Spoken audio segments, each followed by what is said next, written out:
24 campaign തുടരുകയാണ്. നിങ്ങൾക്കറിയാം, ലഹരിയുടെ ഹോട്ട്സ്പോട്ടുകൾ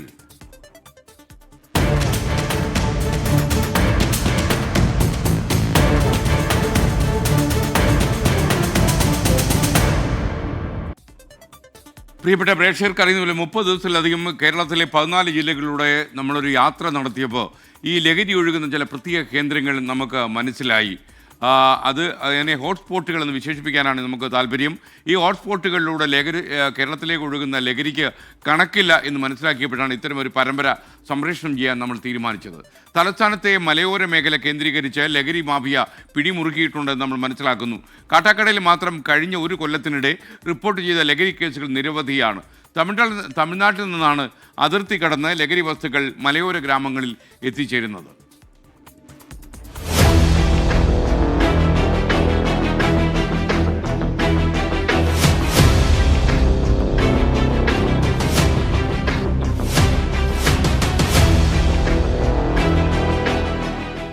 ഒരു കാലത്ത് വാറ്റുചാരായത്തിന്റെ കേന്ദ്രമായിരുന്ന തിരുവനന്തപുരത്തെ മലയോര ഗ്രാമങ്ങൾ ഇന്ന് ലഹരി മാഫിയയുടെ പിടിയിലാണ്.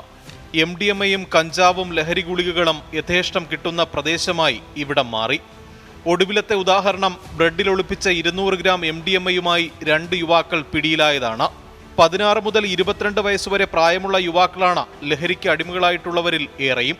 ലഹരി പിടിക്കാനെത്തുന്ന ഉദ്യോഗസ്ഥർ അക്രമത്തിനിരയാകുന്നത് നിത്യസംഭവം. ലഹരി മാഫിയക്കെതിരായ പ്രവർത്തനത്തിന്റെ പേരിൽ ആക്രമണം നേരിട്ട കാട്ടാക്കട സ്വദേശിയും പൊതുപ്രവർത്തകനുമായ നെവിന്റെ പ്രതികരണം ഇങ്ങനെ: രാത്രി സമയങ്ങളിൽ പല ദിവസങ്ങളും തന്നെ എൻ്റെ ബൈക്കിന് പിന്നിൽ ഈ ലഹരി കച്ചവടക്കാരെന്ത് ചെയ്തതുകൊണ്ട് നിരന്തരമായി വന്ന് എന്നെ ഭയപ്പെടുത്തുന്ന ഒരു സാഹചര്യമുണ്ടായി. അങ്ങനെ ഞാൻ ആ ഭയപ്പെടുത്തുന്ന സാഹചര്യത്തിൽ അന്ന് കാട്ടാക്കട DYSPക്ക് ഞാനന്ന് പരാതി കൊടുത്തിരുന്നു.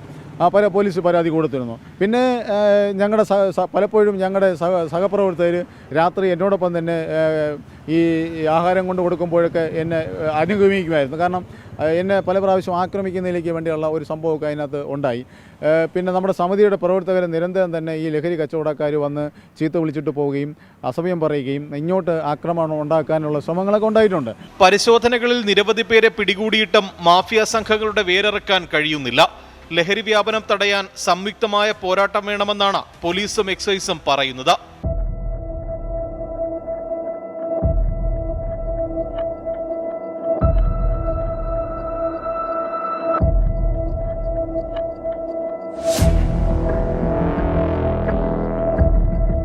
ബംഗളൂരുവിൽ നിന്ന് തമിഴ്നാട് അതിർത്തി വഴി സുലഭമായി ലഹരി വസ്തുക്കൾ തിരുവനന്തപുരത്തെ മലയോര മേഖലയിലെത്തുന്നു.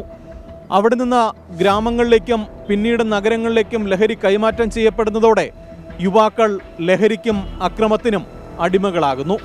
തിരുവനന്തപുരത്ത് നിന്നും MG പ്രതീഷ്, 24.